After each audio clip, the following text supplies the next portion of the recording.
Hello guys, അപ്പോഴേ സജന നൂർ പുതിയൊരു video അവരുടെ യൂട്യൂബ് ചാനലിൽ ഇട്ടിട്ടുണ്ടായിരുന്നു. ഷഫീന ബീവിക്ക് ഒരു ഓഡിയോ, ഒരു മൈനറായിട്ടുള്ള കുട്ടിയുടെ ഓഡിയോ കൊടുത്തിട്ട് അത് ഷഫീന ബീവി പബ്ലിഷ് ചെയ്തിട്ട് സജന ഇപ്പോൾ വല്ലാത്ത അവസ്ഥയിലാണ്. കാരണം ഈ വിഷയം ഒരുപാട് ആളുകളുടെ അടുത്ത് CWCക്ക് പരാതിയായിട്ട് മറ്റൊക്കെ കൊടുത്തിട്ടുണ്ട്. സജന, ആദ്യം മൈനറായിട്ടുള്ള ഒരു കുട്ടി നിന്റെ അടുത്ത് വന്നിട്ട് ഒരു അബ്യൂസിങ് സ്റ്റേറ്റ്മെന്റ് നടത്തുമ്പോൾ നീ ആ കുട്ടിയെ കൊണ്ട് നേരെ പോലീസ് സ്റ്റേഷനിലാണ് പോകേണ്ടിയിരുന്നത്. നീ അത് ചെയ്തില്ല. BNS ആക്ട് പ്രകാരം അതൊരു വലിയ ശിക്ഷയുമാണ്. ഈ നിങ്ങൾ രണ്ടെണ്ണവും കൂടെ, ഈ ഷഫീന ബീവിയും നീയും, പിന്നെയാണ് പണ്ടാണ് അത് പതുക്കെ ഇപ്പൊ അപ്പമാണ് കേട്ടോ, കേട്ടോ. അപ്പോ സജന നല്ല രീതിയിൽ പേടിച്ചു, നല്ല രീതിയിൽ ഭയന്നിട്ടുമുണ്ട്. എന്നിട്ട് ഇന്റെ നെഞ്ചത്തോട്ടെടുത്ത് വെച്ചേക്കാം ഞാനത് പബ്ലിഷ് ചെയ്തെന്ന്. സജന ആ കുട്ടി സംസാരിക്കുന്ന ഓഡിയോ സജനയുടെ കയ്യിൽ നിന്ന് എവിടെ പോയി എന്നുള്ളത് സജന പറഞ്ഞാൽ മതി. ഓക്കെ. നല്ല കാര്യമായിട്ടുള്ള തലയ്ക്ക് സ്ഥിരതയില്ലാത്ത എന്തൊക്കെയോ കാര്യമായ പ്രശ്നമുണ്ട്. പിന്നെ അത് കഴിഞ്ഞ് വീണ്ടും നിന്റെ വെല്ലുവിളി. അപ്പൊ ഞാനൊരു കാര്യം പറയണേ, നീ തന്നെ പറയുന്നു എന്റെ വീട്ടിൽ നീ വന്നില്ല ആ ഡേറ്റിന്. ശരി, സമ്മതിച്ചു. നീ തെളിയിച്ചില്ലേടി? നിനക്ക് വയ്യേടി? നിനക്ക് വല്ല മാനസിക പ്രശ്നം വല്ലതും ഉണ്ടെന്നുണ്ടെങ്കിൽ നീ വല്ല സൈക്കാട്രിസ്റ്റിനെയും കാണാൻ പോയി കാണ്. ഭയങ്കര പ്രശ്നമായിക്കൊണ്ടിരിക്കുവാണ്. നീ കിടന്ന് കിണക്കുന്നതിനനുസരിച്ച് ഞാൻ കൂടുതൽ സംസാരിക്കുകയാണ്. നിന്റെ ഈ കാല് പിടിച്ചുള്ള മാപ്പപേക്ഷയും ഒരു സമയത്ത് നിന്റെ ഓരോ മുഖവും ഓരോ രീതിയും നിന്റെ വിവരക്കേടും നിന്റെ കൊള്ളരുതായ്മകളും നീ തന്നെ കാണിച്ചുകൊണ്ടിരിക്കുകയാണ്. നിനക്ക് ശരിക്കും ട്രീറ്റ്മെന്റ് വേണം. നീ വല്ല പോയി കിടക്കാൻ നോക്ക്. ശരിക്കും ഓൾറെഡി മനുഷ്യന്റെയൊക്കെ ഇസ്സത്തിന് നല്ല രീതിയിലുള്ള സാഹചര്യങ്ങൾ നീ ഉണ്ടാക്കി തന്നിട്ടുണ്ട്. ഞാനും എന്റെ ഫാമിലിയും റെസ്പോൺസിബിലിറ്റി ആയിട്ട് ജീവിക്കുന്നതാണ്. നീ നിന്റെ കാര്യം നോക്ക്. റസൂൽ പൂക്കുട്ടിയുടെയും നിന്റെയും വിഷയം മറയ്ക്കാൻ വേണ്ടിയിട്ട് നീ കിടന്ന് മെഴുകി തുള്ളി ഒന്നും വരണ്ട. അത് നിർത്താനും പോകുന്നില്ല. നീ എവിടം വരെ പോവോ അവിടം വരെ പുറകേ നടന്നു വരും. ഓക്കെ, അപ്പൊ ബാക്കി കാണാം.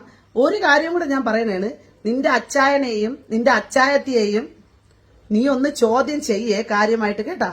അത് നിനക്കൊന്ന് പറഞ്ഞു തരാൻ വേണ്ടിയിട്ടും കൂടെ വന്നതാണ്. നീ എന്തൊക്കെയോ തെറ്റിദ്ധാരണകളുടെ പുറത്താണല്ലോ നീ എന്നെ വന്ന് എന്തോ ചെയ്തതൊക്കെ. എനിക്ക് നിന്റെ പേഴ്സണൽ ലൈഫിൽ കയറി ഒരു തേങ്ങ നടത്തേണ്ട കാര്യമില്ല. പക്ഷെ നീ തുടങ്ങി വെച്ചെടുത്ത് നിന്റെ പേഴ്സണൽ ലൈഫ് എടുത്തോണ്ട് വന്ന് ഞാൻ ഇട്ടിട്ടുണ്ട്. നിന്റെ മാത്രമല്ല റസൂൽ പൂക്കുട്ടിയുടേത് ഇനി പിറകേ വരും ബാക്കി, കേട്ടോ. ചാപ്റ്റർ ഒന്നും ക്ലോസ് ചെയ്യാൻ പോകുന്നില്ല. ശരി എന്നാ അപ്പൊ മോളെ, എന്ത് ടെസ്റ്റ് എടുക്കാനും ഞാൻ തയ്യാറാണ്. ഏത് ടെസ്റ്റിന് വിളിച്ചാലും എന്റെ ഷഫീന താത്ത വിളിച്ചാൽ മാത്രം ഞാൻ വരും. എന്റെ ഷഫീന താത്ത വിളിക്കോ? എന്റെ പൊന്നി ഷഫീന താത്ത എന്നെ ഒന്ന് വിളി. എന്റെ ഷഫീന താത്താരെ കൂടെ ഏത് ടെസ്റ്റും, താത്ത പറയണ ഏത് ടെസ്റ്റും ഞാൻ എടുക്കും. ഞാനല്ലേ പറയുന്നത്, ഉറപ്പാ ഞാൻ വന്നിരിക്കും. താത്ത എവിടെ വരണം പറയാത്ത? താത്ത പറ, താത്താരോടെ പക്ഷെ ഞാൻ വരുള്ളൂ. ഞാൻ വേറെ ആരോടെ കൂടെയും പോവില്ല. മെസ്സേജ് അയച്ചാൽ എനിക്ക് എന്റെ ഭാഗം ക്ലിയർ ചെയ്യാം. എനിക്കത് എന്റെ ക്ലിയർ ചെയ്തേ പറ്റൂ. കാരണം ഞാൻ ഈ ഒരുമാതിരി കേൾക്കണേനിപ്പോ ഒരു വാശി എല്ലാവർക്കും ഉണ്ട്.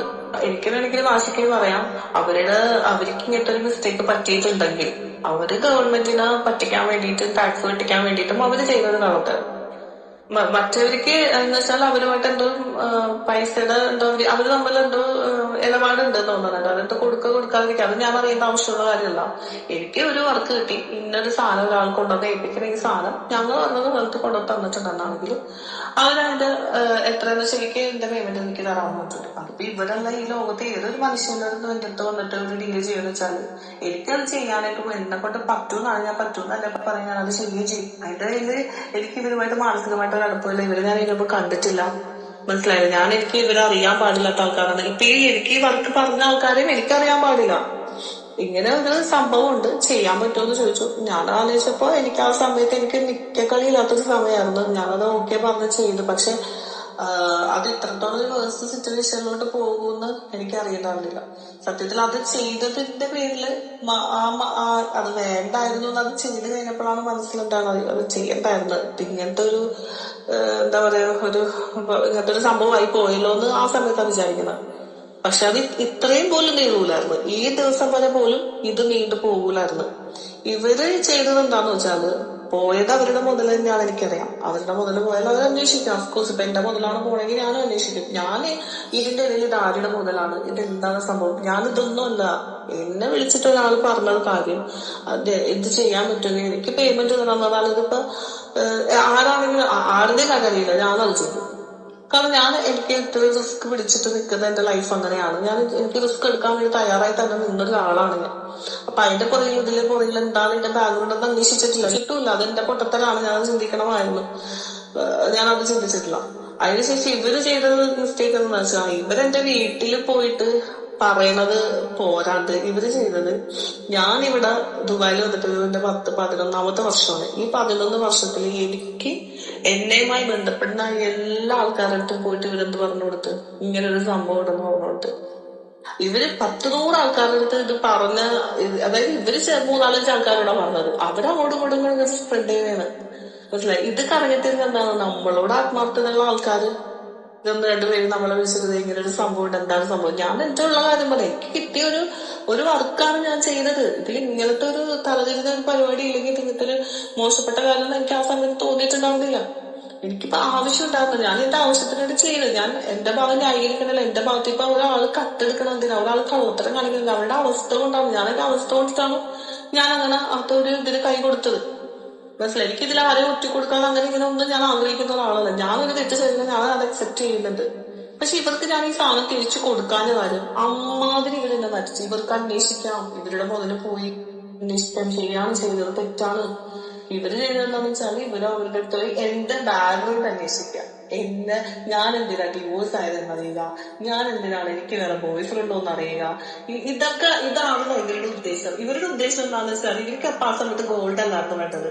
ഒരു പെണ്ണിനെ കിട്ടിയപ്പോ അതിനെ കുറിച്ച് ഗോസിപ്പ് പറയുന്ന ആൾക്കാരുടെ വീട് ഗോസിപ്പ് പറഞ്ഞുണ്ടാക്കുക. റിയലി ഇവർക്ക് ഗോൾഡ് ആർക്കും വേണ്ടെന്നാണെങ്കിൽ മാന്യമായിട്ട് ഇവർക്ക് ആരുടെ എന്തെങ്കിലും സംഭവം ഉണ്ട്, അല്ലെങ്കിൽ എനിക്ക് ആ കൊച്ചിനോട് കാണാൻ വല്ല ഓപ്ഷൻ ഉണ്ട്, അത്യാവശ്യമായിരുന്നു എന്ന് പറഞ്ഞെങ്കിൽ എനിക്ക് കത്ത്, ഞാൻ തെറ്റ് ചെയ്തേക്കണല്ലേ, എനിക്ക് ആ സംഭവം കത്തി, ഞാനത് അവർക്ക് തിരിച്ചു കൊടുക്കും. പക്ഷെ ഞാൻ ഈ മെസ്സേജ് നിനക്കായിട്ടെന്ന് വെച്ചാൽ, നീയുമായിട്ട് സംസാരിച്ചപ്പോഴാണ് അവരുടെ സിറ്റുവേഷൻ എന്താണെന്ന് എനിക്ക് മനസ്സിലാവുന്നത്. എനിക്ക് ഇത്ര നാൾ അവരെന്താണ്, എനിക്ക് അവരുമായിട്ട് ഒരു കമ്മിറ്റ്മെന്റ് ഇല്ലാത്ത ഒരാളാണ്. അപ്പൊ ഞാൻ അവരെ കുറിച്ച് ചിന്തിച്ചിട്ടുണ്ടായിരുന്നില്ല. പോരാത്തതിന് ഇവർ ഇമാതിരി ഇന്നെ മാറ്റിക്കുകയും ചെയ്തിട്ടുണ്ട്. എനിക്കിപ്പോ പുറത്തിറങ്ങിയിട്ട് ഒരാളുടെ അടുത്ത് ബിസിനസ് ചോദിച്ചാൽ അയ്യോ അവളാ എന്ന ആൾക്കാർ പറയും. പിന്നെ ഈ ഷീബ ആരാണ്? ഷീബയുടെ ഈ ഷീബ എന്തുമാതിരി ഇവിടെ ചെയ്ത് കൂട്ടിയ പൈസ കിട്ടും, അതും ഇതൊക്കെ നമുക്ക് നന്നായിട്ട് അറിയാം. എനിക്ക് ഈ ഷീബയുടെ കാര്യമോ സുരേഷിന്റെ കാര്യമോ ജിഗോന്റെ കാര്യമോ ആരാണ് നല്ലത് ഈ കൂട്ടത്തിലുള്ളത്? ഈ പറഞ്ഞ ആൾക്കാർ എല്ലാരും കള്ളത്തരത്തിൽ ജീവിക്കുന്ന ആൾക്കാരാണ്. എനിക്ക് ജിഗോന്റെ കള്ളത്തര എല്ലാ ആൾക്കാരും ഇങ്ങനെ തന്നെയാണ്.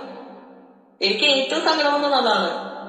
ഇവരോട് സംസാരിച്ചിട്ട് പിന്നെ ഞാൻ ചെയ്യാത്ത കഥകളാണ് മൊത്തം പാടിക്കൊണ്ട് നടക്കുന്നത്. മനസ്സിലായി? ഞാൻ മനസ്സിൽ പോലും വിചാരിക്കേണ്ട കഥകളൊക്കെയാണ് ഞാൻ അറിയാറ്. ഞാൻ അങ്ങനെയാണ് ഇങ്ങനെയാണ് മറ്റേ എനിക്ക് മനസ്സിലാവില്ല. അപ്പൊ ആൾക്കാർക്ക് ഈ പൊലിപ്പിച്ച് കൊണ്ട് എന്താണ് കിട്ടാനെന്ന് എനിക്ക് മനസ്സിലായില്ല. ആ ഒരു ഒറ്റ സംഭവം കൊണ്ട് മാത്രമാണ് ഇത്രയും ദിവസം വാശിക്ക് ഇവരെന്നെ എന്താ ചെയ്യാം, ഞാൻ കൊടുത്തില്ല ഇവരെ കൊല്ലുള്ളൂ, കൊന്നോട്ടെ, അതോടുകൂടി അവർക്ക് ആ സംഭവത്തിന്റെ ഡീലായി പോകും, ഡീലായിക്കോട്ടെ. അങ്ങനെ തന്നെ വിചാരിച്ചിട്ടാണ് ഞാൻ എന്ത് വന്നാലും ഞാൻ നേരിടാൻ തയ്യാറാണ്. ഇവരെന്നെ ജയിലിലാക്കും, കൊല്ലും, ഇവരെന്നെ എന്ത് ചെയ്യും, മാക്സിമം ഞാൻ എന്ത് ചെയ്യാൻ പറ്റും, തീർക്കും, അത്രയും ചെയ്തോട്ടെ. ആ വാശിയായി പോയി എനിക്ക്. കാരണം ഇവര് ഇമാതിരി എല്ലാം അടിച്ചുകൊണ്ടാണ്. ഇവർക്ക് മര്യാദക്ക് നിന്ന് ഇവരുടെ മുതൽ മേടിച്ചെടുക്കാൻ വേണ്ടി ഞാൻ ആർക്കും സപ്പോർട്ട് ചെയ്താണ്. പറ്റിപ്പോയത് എനിക്ക് പറഞ്ഞാൽ മനസ്സിലാവാത്ത മനുഷ്യന്മാരല്ലേ അവര്. എനിക്കിത് പറ്റിപ്പോയതാണെന്ന് എനിക്ക് പറഞ്ഞാൽ അവർക്ക് കേൾക്കാൻ പറ്റുള്ളൂ. എനിക്കറിയാത്. അങ്ങനെ ചെയ്യാൻ തയ്യാറായി വെച്ച ആളാണ്. ഇതിപ്പോ നാളെ ഞാൻ എന്താ വിചാരിക്കുന്നത്, ഞാൻ എന്തായാലും ഞാൻ ഫുള്ള് നാളെ ഇപ്പൊ നാളെ എന്നെ അവർ നടിച്ചു. ഇതുകൊണ്ട് അവർക്ക് എന്ത് ലാഭം കിട്ടിയോ, അവരുടെ മുതൽ അവർക്ക് കിട്ടിയോ? ഇല്ല. പക്ഷെ ഇപ്പോഴത്തെ എന്റെ ഇതില് എനിക്ക് കിട്ടിയ ആ ഒരു പങ്കെടുക്കാം, എനിക്കത് വേണ്ടാന്ന് പറഞ്ഞ് ഇവരെ പേടിച്ചിട്ടുള്ള ഞാൻ എടുത്തെടുത്ത് നമ്മളെ ഒരിക്കലും പേടിച്ചിട്ടാണെങ്കിൽ ഞാൻ ഇന്നും ഞാൻ ആ സാധനം ഇപ്പോഴും ഞാൻ പറയാം, ധൈര്യത്തോട് ഞാൻ നിൽക്കും, വാശിക്ക് ഞാൻ നിൽക്കും, ഞാൻ കൊടുക്കൂലെന്ന് പറഞ്ഞു. പക്ഷെ അങ്ങനെയല്ല, അവര് ആ സാധനം ഇങ്ങനെയാണ് ചെയ്തതെന്ന് നിങ്ങൾ പറഞ്ഞിട്ടാണ് നമ്മൾ മനസ്സിലാക്കാറ്. ഒരാൾക്കാർ നമ്മളെ വെച്ചിട്ട് സ്ട്രഗിളാക്കി എന്ന് പറയുമ്പോൾ ഞാൻ സ്ട്രഗിളിൽ പോണ ഒരാളാണ്. നമ്മളവിടെ വേറെ കാര്യം സ്ട്രഗിളായി പറഞ്ഞപ്പോൾ എനിക്കത് പറ്റില്ല, എനിക്കത് സംഭവം അല്ലത്. അതുകൊണ്ട് ഞാൻ അവർക്കിത് ഒരിക്കലും 3-4 മാസത്തെ സാവകാശത്തിൽ ഞാൻ ഉണ്ടാക്കും. എനിക്ക് കിട്ടിയ സംഭവം ഞാൻ അവർക്ക് കൊടുക്കും, എനിക്ക് വേണ്ടത്. പക്ഷെ എന്റെ വീട്ടിലോട്ട് ഇവരിനി ആളയക്കാനോ ഇതിന്റെ പേരിൽ ഒരാളുടെ കുറ്റം വിളിച്ച് പറയാനോ എന്തെങ്കിലും ചെയ്താൽ എനിക്ക് ഒരൊറ്റ ഓപ്ഷനുള്ളൂ. എനിക്ക് എന്ത് വന്നെന്ന് പറഞ്ഞാൽ പോലും ഇവര് ഗവൺമെന്റിനെ പറ്റിക്കാൻ വേണ്ടിയിട്ടും എല്ലാ ആൾക്കാരും അവിടെ തന്നെ ചെയ്യണം. ഒരാൾക്കാർ എന്തെങ്കിലും എനിക്ക് കളത്തിട്ടുണ്ടാവും. ഞാനും എന്റെ സാഹചര്യം കൊണ്ട് ചെയ്തതാണ്. പിന്നെ ഞാൻ എന്ത് പറയണം, അതിനോട് ഒരാളെ എതിർത്തില്ലെന്ന് വിചാരിച്ചിട്ടല്ല. എനിക്ക് കിട്ടിയ ഒരു വർക്ക് ഞാനത് അവർ പറഞ്ഞ പോലെ മാന്യമായിട്ട് ചെയ്ത് കിട്ടും എന്നുള്ളതാണ് എന്റെ ഒരു ഭാഗം. അത് പുറത്ത് കിട്ടുന്ന ആൾക്കാർക്ക് ഇതിലെന്ത് മാന്യത വിചാരിക്കാം. പക്ഷെ ഞാൻ പറഞ്ഞ ന്യായം എന്നാണ് എന്റെ ഭാഗത്ത്. അപ്പൊ എനിക്ക് പക്ഷേ എനിക്കത് വേണ്ട. അത് ഞാൻ പറഞ്ഞ ഒരു ഫാമിലി മൊത്തം ഇതായി പോകുക, അവർ അതുകൊണ്ട് സ്ട്രഗിൾ ചെയ്യുക, ഇതൊക്കെ എന്താ പറയാ, അതൊന്നും എനിക്ക് തെറ്റാവുന്ന ഒരു കാര്യമല്ല. ഞാൻ 6 മാസത്തേക്ക് ഗ്യാപ്പിൽ ഞാൻ എനിക്ക് വിചാരിച്ചു എനിക്ക് ആ സാധനം വേണ്ട. അതുകൊണ്ട് പക്ഷെ എന്റെ വീട്ടിൽ ഇങ്ങനെ ഒരാളും ഉണ്ടാക്കുന്നുണ്ട്. അവരുടെ അന്വേഷിച്ച് വരുമോ, ചോദിക്കോ, വിളിക്കോ, മാനസികമായിട്ട് അതുകളെ ബുദ്ധിമുട്ടിക്കോ, എന്റെ വീട്ടിൽ ചില കുടുംബം തകർക്കോ, എന്തെങ്കിലും ഇനി എന്തെങ്കിലും ഒരു മൂവ്മെന്റ് അവരെ കുറിച്ച് പറയത്തെങ്കിലും ചെയ്താൽ ഇല്ലെങ്കിൽ എന്റെ ആരെയും വിളിച്ച് പറഞ്ഞ മൊത്തം പബ്ലിക്കായിട്ട് സോഷ്യൽ മീഡിയയിൽ ഞാനൊരു പോസ്റ്റ് ഇട്ട് ഇന്ന ആൾക്കാരെന്നെ കുറിച്ച് എന്നെ മാനസികമായിട്ട് എന്നെ ഇങ്ങനെ പറഞ്ഞതിന്റെ പ്രൂഫൊക്കെ എന്റെ കയ്യിലുണ്ട്. ഇവരെന്നെ കുറിച്ച് എന്തൊക്കെയാണ് പറഞ്ഞത്, ഈ ഷീബ എന്നെ കുറിച്ച് പറഞ്ഞത്, ഓരോരോ ആൾക്കാരും എന്നെ കുറിച്ച് എന്തൊക്കെയാണ് പറഞ്ഞു കൊടുത്തത്, ഇതിന്റെ ഒക്കെ പ്രൂഫ് എന്റെ കയ്യിലുണ്ട്. ഓഡിയോ ക്ലിപ്പായിട്ടും ഉണ്ട്, ഇവര് അയച്ചു കൊടുത്ത സ്ക്രീൻഷോട്ടായിട്ടും എന്റെ കയ്യിലുണ്ട്. ഈ സാധനം പോസ്റ്റ് ചെയ്ത് ഇവരെന്തുദ്ദേശിച്ചാണ് എന്റെ കയ്യിൽ ഈ സാധനം തന്നതെന്നും പറഞ്ഞ് ഇവരുടെ പേരും പറഞ്ഞ് സത്യമായിട്ട് എനിക്ക് മുയലും കീഴിൽ നോക്കാൻ പറ്റുന്ന ഒരാളല്ല ഞാൻ. ആത്മഹത്യ ചെയ്യുന്ന ആ ഒരു സിറ്റുവേഷൻ ആണ് എനിക്കിപ്പോ. ഇനി അവരെന്തെങ്കിലും ടോർച്ചർ ചെയ്യാനാണ് ഉദ്ദേശിക്കുന്നതെങ്കിൽ, അതല്ല എന്നുണ്ടെങ്കിൽ എനിക്ക് എന്താ പറയാ, ഞാൻ മനസ്സറിഞ്ഞാ പറയാ, എനിക്കതാ. സജന ഇപ്പോൾ ഒരു വീഡിയോ ഇട്ടിട്ടുണ്ടായിരുന്നു കേട്ടോ, അതുമായി ബന്ധപ്പെട്ടിട്ടാണ് ഞാനിപ്പോൾ വന്നത്. ബിഗ് ബോസിലെ കണ്ടസ്റ്റൻസ് അയ്യോ അവർ പാവങ്ങൾ, വീട്ടിൽ വന്ന പയ്യൻ അയ്യോ അവർ പാവങ്ങൾ, എന്തൊരു മാനിപ്പുലേഷനാന്ന് നോക്കിയേ. ഇപ്പൊ ബിഗ് ബോസ് കണ്ടസ്റ്റൻസ് ഇല്ലേ, കാരണം ബിഗ് ബോസ് കണ്ടസ്റ്റൻസുകളൊക്കെ ഇതെന്താ ഇവള് പറയണത് എന്താന്ന് ചോദ്യം ചെയ്യാൻ തുടങ്ങി. അവർക്ക് ആർക്കും അറിയില്ല ഇങ്ങനൊരു സംഭവം, ഇതെന്താ ഇവള് ചെയ്തുകൊണ്ടിരിക്കണെന്നുള്ള ആകെ മൊത്തത്തിലുള്ള കൺഫ്യൂഷനാണ് എല്ലാ ആൾക്കാരും. എല്ലാ ബിഗ് ബോസിലെ കണ്ടസ്റ്റൻസിനെയും പിടിച്ച് ഇടുന്ന പോലെ ആയിപ്പോയില്ലേ. പലരും പല പിള്ളേരുടെ അടുത്തും ചോദിക്കുന്നുണ്ട് അത്രേ, ഇത് എന്താ ഇവക്ക് ഇങ്ങനെ. ഓൾമോസ്റ്റ് ആളുകൾക്ക് മനസ്സിലായി ഏകദേശം ഈ കൊച്ചിന് മാനസികമായിട്ട് എന്തോ കാര്യമായിട്ട് പ്രശ്നം ഉണ്ടെന്നുള്ളത്. പിന്നെ ഇവളുടെ ഇവള് വെല്ലുവിളിച്ചിട്ടിരുന്ന് പറയുന്നു എന്തെന്ന്, ഏതോ ഡോക്ടർ പോയി കണ്ടു 3 മാസം മുമ്പേ, ആരോ പറഞ്ഞു കൊടുത്തിട്ടുണ്ടെന്ന് തോന്നുന്നു 3 മാസം വരെയുള്ള റിപ്പോർട്ട് എടുക്കാന്ന്. അപ്പൊ ഇനിയിപ്പം ഞാനിനി റിപ്പോർട്ട് എടുത്തോണ്ടോന്ന് നെഗറ്റീവ് ആണെന്ന് കണ്ടു കഴിഞ്ഞാൽ വേറെ ഏതെങ്കിലും വർഷത്തിന്റെ കണക്കൊക്കെ പറഞ്ഞിട്ട് എങ്ങനെയെങ്കിലും ഒക്കെ എന്റെ മേലെ അറ്റാക്ക് ഇടാമല്ലോ. ഇവിടെ എന്തൊരു വേണമെങ്കിലും ചെയ്യാൻ ഞാൻ തയ്യാറടേ, ഏത് ടെസ്റ്റിന് വേണമെങ്കിലും റെഡിയടേ, പക്ഷെ നിന്റെ കൂടെ ഇല്ല. കാരണം ഞാനിപ്പോൾ പോലും പോയിട്ട് ടെസ്റ്റ് എടുക്കാൻ പോവുകയാണ്. ഇത് 8 to 10 ദിവസം വരെ കിട്ടുമെന്നുള്ളതാണ് തിരിച്ചു കിട്ടുന്ന ഇൻഫർമേഷൻ. ഞങ്ങളിപ്പോൾ ഇന്ന സ്ഥലത്താണ്, ഞാൻ ഇവിടെ ടെസ്റ്റിന് കൊടുത്തിട്ടുണ്ട് എന്ന് പറഞ്ഞിടുന്നു ചോദിച്ചാൽ ആ ഹോസ്പിറ്റലും ക്ലിനിക്കൊക്കെ നിന്റെ മറ്റേ റസൽ പൂക്കുട്ടിയുടെ മാമാടെയും കൊച്ചാപ്പാടെയൊക്കെ മക്കളായിരിക്കും, മനസ്സിലായില്ലേ.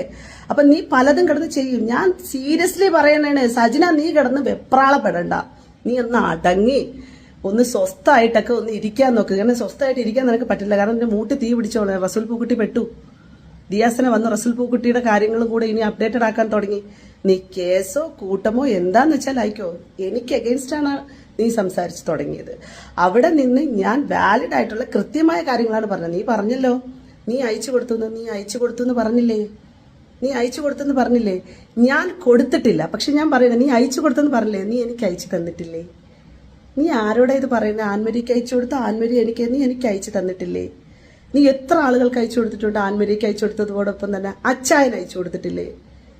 ഇനി ആളുകളുടെ പേര് വേണം. എന്താന്ന് ഞാൻ പറയാത്തതെന്നറിയാവോ? നീ അയച്ചു കൊടുത്ത ആളുകളുടെ പേര് പറയാത്തത്. ഏതെങ്കിലും രീതിയിൽ അങ്ങനെ ഒരു പേര് വരുമ്പോൾ അടുത്ത് അവർ വേറെ എന്തോ ചെയ്തെന്ന് പറഞ്ഞ് നീ വരും.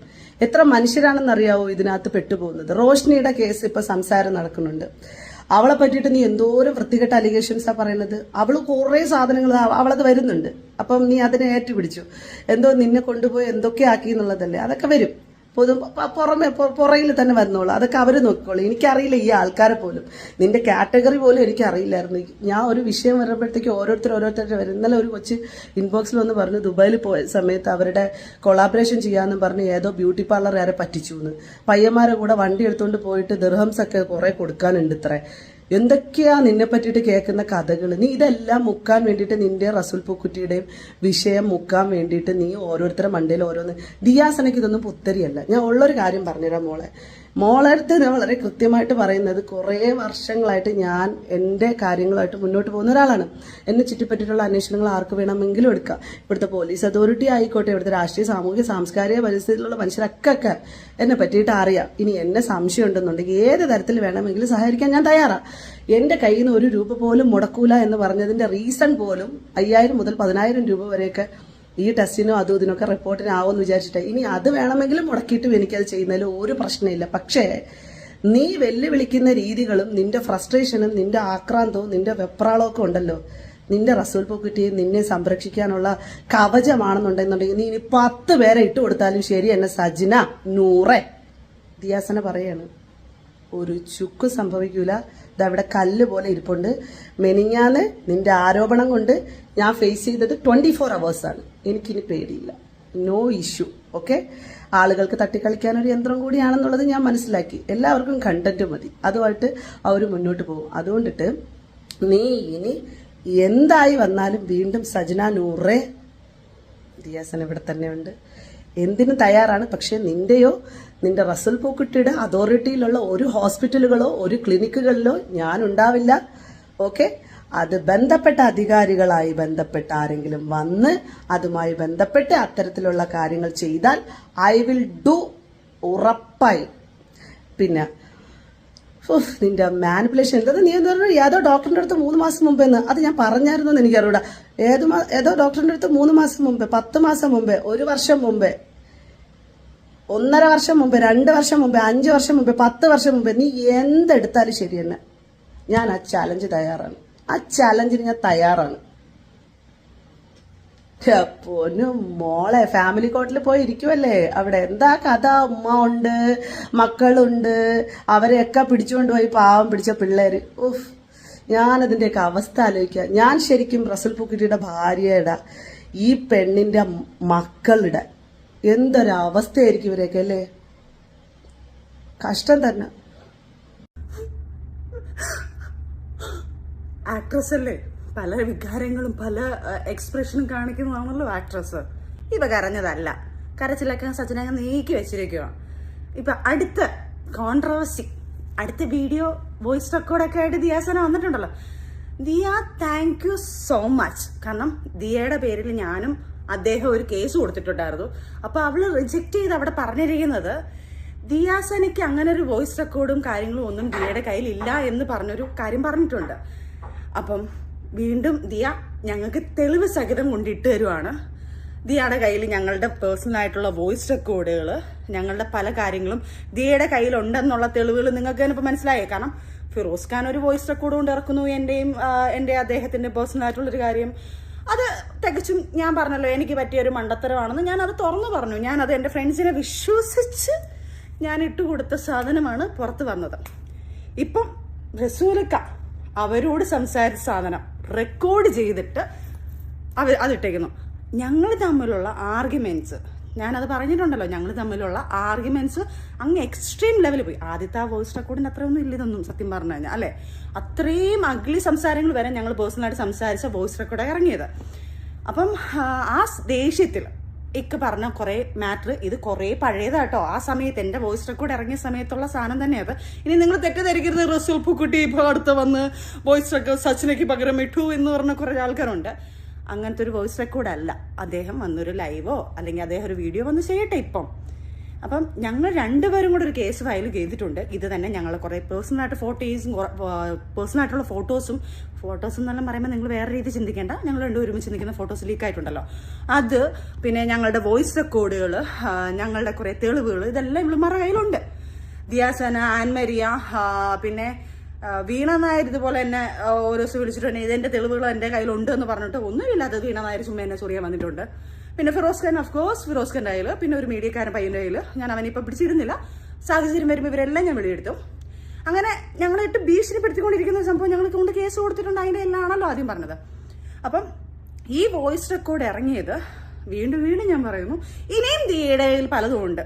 അതായത് ഈ വോയിസ് റെക്കോർഡ് എന്നെ കേൾപ്പിച്ചപ്പോൾ ഉള്ള ട്രിഗറിലാണ് ഞാൻ ഇക്കാലത്ത് കടന്ന ആർഗ്യുമെന്റ്, ഞങ്ങൾ തമ്മിലുള്ള വഴക്കാണ് ആദ്യം കേട്ട വോയിസ് റെക്കോർഡ്. മനസ്സിലായല്ലോ? അപ്പൊ ഞങ്ങളുടെ ഇടയ്ക്ക് നിന്ന് കളിച്ച് ഇത് മൊത്തം റെക്കോർഡ് ചെയ്യണമെങ്കിൽ വെൽ പ്ലാൻഡ് അല്ലേ ഇവര്? അതായത് നെക്സ്റ്റ് ഞങ്ങളെ ഭീഷണിപ്പെടുത്താനോ അല്ലെങ്കിൽ ഞങ്ങളെ ഇത് പറഞ്ഞുകൊണ്ട് ഭീഷണിപ്പെടുത്തിയിട്ടോ അല്ലെങ്കിൽ ഇതുപോലെ ഞങ്ങളെ ഇതിനകത്ത് ആക്കണമെങ്കിൽ ഇവർക്ക് ഞങ്ങളുടെ തക്കതായ വാശിയുണ്ടല്ലോ, ദേഷ്യമുണ്ടല്ലോ. അതിനുള്ള കാരണമാണ് ഞാൻ വീണ്ടും പറയുന്നത്. അവരടുത്തൊന്നും അല്ല, എൻ്റെ അടുത്ത് ഞാൻ ഈ പറഞ്ഞ സാധനങ്ങളെല്ലാം തർക്കിച്ചതും എൻ്റെ വീട്ടിൽ അതൊന്നും വന്ന് ചെയ്യാൻ പാടില്ല എന്ന് പറഞ്ഞ ഇല്ലീഗൽ സാധനങ്ങളെല്ലാം പറഞ്ഞ എൻ്റെ ദിയയ്ക്കുള്ള കേന്ദ്രി ദിയാണ് ഇവരെല്ലാം ഇളക്കി ഇതുണ്ടാക്കി കൊണ്ടുവന്നിട്ടുള്ളത്. അപ്പം വേറൊന്നുമല്ല, ഇത് നേരത്തെ പറഞ്ഞതിലപ്പുറം ഒന്നും എനിക്കിത് ഈ വീഡിയോയ്ക്ക് അത് എക്സ്പ്ലനേഷൻ പറയാനേ ഇല്ല. പിന്നെ ദിയ, നീ ഇനി പല വോയിസ് റെക്കോർഡ് കൊണ്ടുവരും. കാരണം എന്തിനാ? ദിയയുടെ MDMന്റെ കാര്യം മറയ്ക്കാൻ വേണ്ടിയിട്ട്. ഇപ്പോൾ ഞാൻ പറയുന്നു ദിയ, നീ എത്ര വോയിസ് റെക്കോർഡ് കൊണ്ടുവന്നാലും സബ്ജക്റ്റ് മാറ്റണ്ട. നീ ഇപ്പൊ വെല്ലുവിളിച്ചെന്ന് പറഞ്ഞല്ലോ, ഏതൊക്കെയോ വീഡിയോ ഞാനൊന്നും കാണാനില്ല, കാരണം ഇച്ചിരി ബിസി ആയിപ്പോയി. അപ്പം ദിയ എവിടേക്കോ പറഞ്ഞു. അവള് വരാം, ചെക്ക് ചെയ്യാൻ വരാന്ന് പറഞ്ഞു. എന്റെ ദിയ, ഇത് ഞാൻ നാട്ടുകാരെ കേൾപ്പിക്കാനല്ല ഇത് പറയുന്നത്. ദിയ, നിന്നെ മനസ്സിലാക്കാൻ, നീ ഏതൊക്കെ രീതി മൂവ് ചെയ്യുന്നുണ്ടെന്നുള്ളത് ഞാൻ അറിയുന്നു എന്നുള്ള തെളിവാണ്. 2 ദിവസം മുന്നേ ദിയ ഏതൊരു ഡോക്ടറെ വിളിച്ചിട്ട് 3 മാസം മുന്നേ ഒരു സാധനം ഇങ്ങനെ നടന്നത്, അത് ബോഡി കാണുമോ, ചെക്കപ്പ് ചെയ്ത് ഞാൻ കാണുമോ എന്നൊരു കാര്യം ചോദിച്ചത്, അത് എന്റെ കയ്യിലെത്തിയിട്ടുണ്ട് ദിയ. അത് ഇതിപ്പം നാട്ടുകാരെ കേൾപ്പിക്കാനോ നിങ്ങളൊക്കെ പറഞ്ഞു കേൾപ്പിക്കാനല്ല, ദിയയ്ക്ക് മനസ്സിലാക്കാൻ ഞാൻ അതുവരെ ഇവിടെ അറിയുന്നുണ്ട്.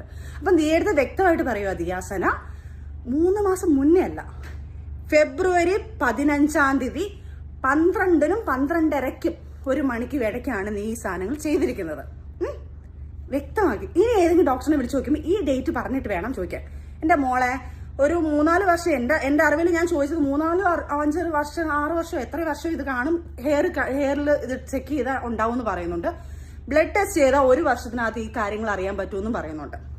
അപ്പം ഈ സാധനം പുള്ളിയിൽ നിന്ന് പോത്തില്ല മോളെ, ഇത് ഉപയോഗിച്ച് കഴിഞ്ഞാൽ. നീ അതുകൊണ്ട് ടെസ്റ്റ് ചെയ്യാന്ന് പറഞ്ഞത് കൊണ്ട് എവിടെയാണ് വരേണ്ടത്? സജന ചേച്ചിയും വരാം, സജന ചേച്ചിയുടെ ബ്ലഡും ടെസ്റ്റ് ചെയ്യണ്ടേ, അല്ലെങ്കിൽ ഹെയർ എടുത്ത് ചെക്ക് ചെയ്യണ്ടേ? അപ്പം നമുക്ക് എല്ലാവർക്കും കൂടെ ഒരുമിച്ചിരുന്ന് ടെസ്റ്റ് ചെയ്യാം ഉടനെ തന്നെ. ഈ പറഞ്ഞ വാക്ക് മാത്രം പറഞ്ഞിട്ട് കാര്യമില്ല. എടി, വീണ്ടും വീണ്ടും വീണ്ടും ഞാൻ പറയുക, നീ വന്ന് ടെസ്റ്റ് ചെയ്തില്ലെങ്കിൽ മോളെ ഞാൻ നിന്നെ മരണം വരെ വെറുതെ വിടത്തില്ല. നീ ചെയ്തിട്ടില്ല എന്ന് പറയുമ്പം നിന്റെ കൂടെ നിന്ന ആ പയ്യനും നീയും കൂടെയാണ് ചെയ്തത്. ആ പയ്യനെ ഞാൻ വിളിച്ചിരുന്നില്ല അതിനകത്ത്. പിന്നെ ബിഗ് ബോസ് താരങ്ങൾ 2 പേര്, അവരും ഇത് സാക്ഷിയാണ്. അവരെയും നിർബന്ധിച്ചതാണ് നീ. എന്റെ മക്കള് സത്യം അവർ കഴിച്ചിട്ടില്ല, അവരും ചെയ്തിട്ടില്ല ഇത്. പക്ഷെ ഇവള് നിർബന്ധിച്ചപ്പം അവരത് പറഞ്ഞു, എല്ലാം ഞങ്ങൾ ഇതെല്ലാം നിർത്തിയിട്ട് കുറെ കാലമായെന്ന് അവർ പറഞ്ഞത്. അപ്പം ദിയാസന, ഇത് പറഞ്ഞില്ലേലും അവരുടെ മനസ്സിലുണ്ടല്ലോ ഇവൾ ഇത്ര വലിയ കള്ളിയാണെന്നുള്ളത്. പിന്നെ നീ പറഞ്ഞത്, നീ ആണെങ്കിൽ നീ ഈ സാധനത്ത് നീ ചെയ്തില്ലെങ്കിൽ നീ ടെസ്റ്റ് ചെയ്യാൻ വേണ്ടി അവിടെ നിന്നിട്ട് ഞാൻ ഇപ്പൊ ചെയ്ത് കാണിക്കും എന്ന് പറയുന്ന ഒരാൾ എന്തുകൊണ്ട് ചെയ്യുന്നില്ല? വാ, ടെസ്റ്റ് ചെയ്ത് കാണിക്കും മോളെ.